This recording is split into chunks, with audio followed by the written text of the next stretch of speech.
Cuando pensamos en los grandes equipos de la historia, solemos pensar en campeones, la Brasil de Pelé, la Argentina de Maradona, la de Messi y, como no, nuestra España de 2010. Equipos que levantaron la Copa del Mundo y quedaron inmortalizados para siempre. Pero hay una excepción, un equipo que no ganó el Mundial, un equipo que perdió la final y que, aún así, cambió para siempre la historia del fútbol. Hoy te hablo de ellos, del Holanda de 1974. Quédate, que esto te va a gustar. Antes de 1974, el fútbol era muy diferente al que conocemos hoy. Las posiciones eran mucho más rígidas, los defensas defendían, los delanteros atacaban, y la mayoría de equipos entendían el juego como una suma de funciones individuales. Cada jugador tenía una tarea, y rara vez se salía de ella. Por supuesto, en el fútbol ya había equipos brillantes. La Hungría de Puskás, el Brasil de Pelé, o el Madrid de Stéfano, pero todavía existía una idea muy presente, la idea de que el campo estaba dividido en territorios, y cada futbolista pertenecía a uno de ellos. El orden era casi sagrado, la estructura estaba por encima del movimiento, y muchos equipos preferían no romper demasiado el dibujo. Pero mientras Europa cambiaba culturalmente durante los años 60, en los Países Bajos también estaba cambiando algo. Una nueva manera de entender el fútbol estaba naciendo. Una forma más libre, más dinámica, más atrevida y mucho más ambiciosa. Todo empezó en Ámsterdam. En el Ajax coincidieron dos figuras que terminarían cambiando la historia, Rinus Michels y Johan Cruyff. Uno era arquitecto, el otro era la obra maestra. Michels comenzó a desarrollar una idea radical, una idea que rompía con muchas de las convenciones existentes. ¿Por qué un defensa no podía atacar? ¿Por qué un delantero no podía organizar? ¿Por qué un futbolista debía permanecer toda su carrera dentro de una pequeña parcela del campo? ¿Por qué el equipo tenía que ser una estructura fija y no algo vivo? La respuesta fue el fútbol total. Un sistema basado en el movimiento constante, en la ocupación inteligente de espacios, en la presión, en la coordinación colectiva y en una idea muy sencilla de explicar, pero muy difícil de ejecutar. Si un jugador abandonaba su posición, otro lo ocupaba. Si un lateral atacaba, alguien cubría su espalda. Si un delantero bajaba a recibir, otro compañero atacaba el espacio que dejaba libre. Todo estaba conectado, todo estaba en movimiento, nada era casual. El equipo ya no era una suma de futbolistas, era un organismo. Cuando una pieza se movía, todas las demás reaccionaban. Y para que aquello funcionara, hacía falta algo más que talento. Hacía falta inteligencia, valentía y sobre todo confianza. Y un jugador capaz de interpretar el juego como nadie. Ese jugador era Johan Cruyff. Cruyff no era simplemente un futbolista extraordinario. Era un pensador del juego, un estratega, un líder. Un jugador que parecía entender lo que iba a pasar antes de que pasara. No era el más fuerte, no era el más corpulento, ni siquiera tenía el físico imponente que suele asociarse a las grandes atletas. Pero tenía algo más difícil de encontrar, claridad. Mientras muchos jugadores destacaban por lo que hacían con el balón, Cruyff destacaba por entender todo lo que ocurría alrededor de él. Parecía haber espacios invisibles, anticiparse a movimientos antes de que sucedieran. Y sobre todo, entendía que el fútbol era una cuestión de inteligencia colectiva. Cruyff no jugaba únicamente con los pies, jugaba con el espacio, con el tiempo, con la mente del rival. Si lo seguían, dejaban un hueco. Si no lo seguían, recibía solo. Si intentaban anticiparlo, ya había pensado la jugada siguiente. Por eso era el símbolo perfecto de aquella selección. Porque Holanda no necesitaba solo un gran jugador. Necesitaba a alguien que pudiera ordenar el caos. Alguien capaz de convertir una idea revolucionaria en algo natural. Y eso era Cruyff, el número 14, el cerebro, el director de orquesta. Pero la Holanda de 1974 no era solo Cruyff. El fútbol total no podía depender de un único genio. Necesitaba un colectivo, necesitaba jugadores que entendieran cuándo moverse, cuándo recibir, cuándo presionar y cuándo acelerar. Neskens, Rep, Resenberg, Kroll, Hahn, Surbier, todos formaban parte de la misma idea. Cruyff era el rostro, pero Holanda era la revolución. Cuando comenzó el Mundial de Alemania Occidental, en 1974, Holanda no era la gran favorita absoluta. Alemania jugaba en casa, Brasil era la campeona vigente. Y muchos expertos todavía miraban a la selección neerlandesa como un equipo brillante, sí, pero también como una incógnita. Tenían talento, tenían una idea clara, tenían jugadores de primer nivel, pero una cosa era dominar con el Ajax en Europa, y otra muy distinta era imponer esa idea en una Copa del Mundo. El escenario más grande, la presión más alta, el lugar donde las ideas se ponen a prueba de verdad. Pero las dudas duraron poco. Desde el primer momento quedó claro que el mundo estaba viendo algo diferente. Algo que no se parecía a casi nada de lo anterior. Holanda no solo ganaba, dominaba, asfixiaba, controlaba los partidos de una manera casi hipnótica. Los rivales perseguían la pelota, y cuando por fin la recuperaban, la perdían de 9 segundos después. Era agotador, frustrante, y para el espectador era fascinante. La selección naranja defendía lejos de su portería. presionaba alto, movía el balón con velocidad y cambiaba de forma constantemente. Un defensa aparecía en ataque, un delantero bajaba al mediocampo, un mediocampista rompía hacia adelante.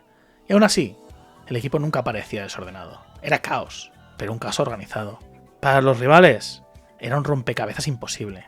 ¿A quién marcas cuando nadie pertenece en su sitio? ¿Cómo defiendes a un equipo que cambia de forma cada segundo? ¿Cómo presionas a 11 jugadores que parecen entenderse sin hablar? Holanda parecía jugar el fútbol del futuro, pero lo estaba haciendo en 1974. Con cada partido, la sensación crecía. Holanda no era únicamente una selección eficaz, era una selección bella. Jugaba bien, atacaba, arriesgaba y parecía disfrutar haciéndolo. Cada posesión transmitía intención, cada movimiento parecía tener sentido. Cada recuperación era una señal de superioridad. Poco a poco, los aficionados neutrales comenzaron a apoyarla. Los periodistas hablaban maravillas de ella, y la camiseta naranja se convirtió en el símbolo de algo nuevo. Pero aquella selección no representaba solo un país, representaba una idea. La idea de que el fútbol podía ser creativo sin dejar de ser competitivo. La idea de que atacar no era una responsabilidad. La idea de que moverse, pensar y ocupar espacios podía ser tan importante como correr o chocar. Holanda se convirtió en el equipo que muchos querían ver ganar. No solo porque vencía, sino porque parecía hacerlo de una forma distinta. Y en un mundial, eso tiene un poder enorme. El momento decisivo llegó contra Brasil. No era un partido cualquiera, era un enfrentamiento simbólico. Brasil representaba la historia, la tradición, la magia que había conquistado el mundo, la camiseta amarilla, la memoria de Pelé, el recuerdo imborrable de México 70. Holanda representaba el futuro, una forma más colectiva, más dinámica, más moderna. Aquel partido era mucho más que un duelo por avanzar en el torneo. Era un choque entre dos épocas, entre el fútbol que había maravillado al mundo y el fútbol que estaba a punto de cambiarlo. Y aquella tarde, el futuro ganó. La naranja mecánica fue superior, más intensa, más organizada, más preparada para imponer su ritmo. No fue solo una victoria, fue una declaración. El fútbol estaba cambiando y el cambio vestía de naranja. Cuando terminó aquel partido, la sensación era evidente. Holanda era el mejor equipo del mundial. Había derrotado a Brasil, había fascinado al mundo, había impuesto su idea. Solo quedaba un paso. 90 minutos, una final y la posibilidad de convertir una revolución en una coronación.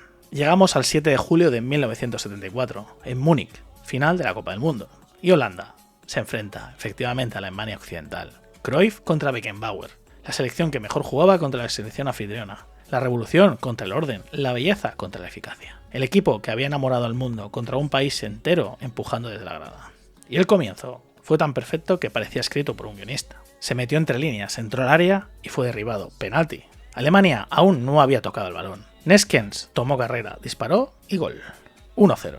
Holanda ganaba la final del Mundial antes de que su rival hubiera podido intervenir en el juego. Parecía el inicio de una coronación, parecía que la historia estaba escrita, parecía que el fútbol iba a premiar a su equipo más brillante. Pero el fútbol tiene una extraña capacidad para ignorar los guiones. Alemania no se derrumbó, resistió, esperó su momento. Y poco a poco regresó al partido. La selección alemana tenía talento, sí, pero sobre todo tenía carácter. Tenía experiencia y una fortaleza competitiva enorme. Tenía a Franz Beckenbauer, a Gerd Müller.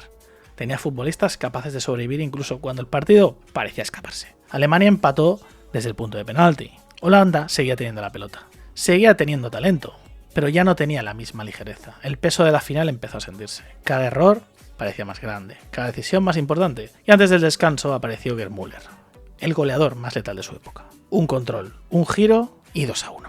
La remontada estaba consumada. Durante toda la segunda parte Holanda buscó una respuesta. Movía el balón, sí, atacó, insistió, pero el gol nunca llegó. Holanda intentaba recuperar la fluidez que le había llevado hasta allí. Pero una final no se juega solo con las piernas, también se juega con la cabeza, y con el miedo, y la ansiedad. Y con la sensación de que la historia puede escaparse en cualquier momento. Cuando el árbitro señaló el final, el estadio explotó. Alemania era campeón del mundo. Holanda había perdido. El equipo que había maravillado al planeta se quedaba sin la copa. Cruyff caminaba sobre el césped, sus compañeros bajaban la mirada. Y la selección, que parecía destinada a cambiar la historia de la forma más perfecta posible, se marchaba con las manos vacías. O al menos eso parecía. Hay derrotas que se olvidan y derrotas que se convierten en eternas. La de Holanda pertenece a la segunda categoría, porque aunque Alemania levantó el trofeo, fue la naranja mecánica la que dejó una huella imborrable en la memoria del fútbol. Alemania fue campeona y justa campeona, pero la gente guarda un especial recuerdo del equipo que perdió. Porque Holanda no solo disputó un mundial, Holanda presentó una idea que seguiría viva mucho después de aquella final. La presión alta, movilidad constante, la ocupación inteligente de los espacios, la importancia del colectivo por encima de las posiciones rígidas. La idea de que el equipo debe moverse junto, atacar junto y defender junto. conceptos que hoy forman parte del fútbol moderno, y que encontraron en aquel verano del 74 uno de los escaparates más poderosos. No hace falta convertir esa historia en otra cosa, no hace falta irse demasiado lejos, porque el verdadero legado está en esa selección, en aquel grupo de jugadores que llegó a Alemania y obligó al mundo entero a mirar el fútbol de otra manera. Demostró que un equipo podía ser recordado no solo por lo que gana, sino por lo que representa. No solo por el resultado final, sino por la forma en la que hace sentir a quienes lo ven. Quizá por eso seguimos hablando de ellos, porque estuvieron a un partido de coronar una revolución. Y aunque perdieron ese partido, la revolución sobrevivió. Alemania ganó aquella Copa de 1974, pero cuando se habla de aquel mundial, el equipo que aparece en la memoria es la Holanda de Johan Cruyff. La selección que revolucionó el fútbol. Más de 50 años después seguimos hablando de ellos, no como una simple selección que perdió en la final, sino como el equipo que estuvo a 90 minutos de ganar el mundo entero. Y que, aún perdiendo, cambió el fútbol para siempre. Si te gusta este estilo de vídeos, ya sabes, suscríbete. Nos vemos en la próxima historia. Adiós.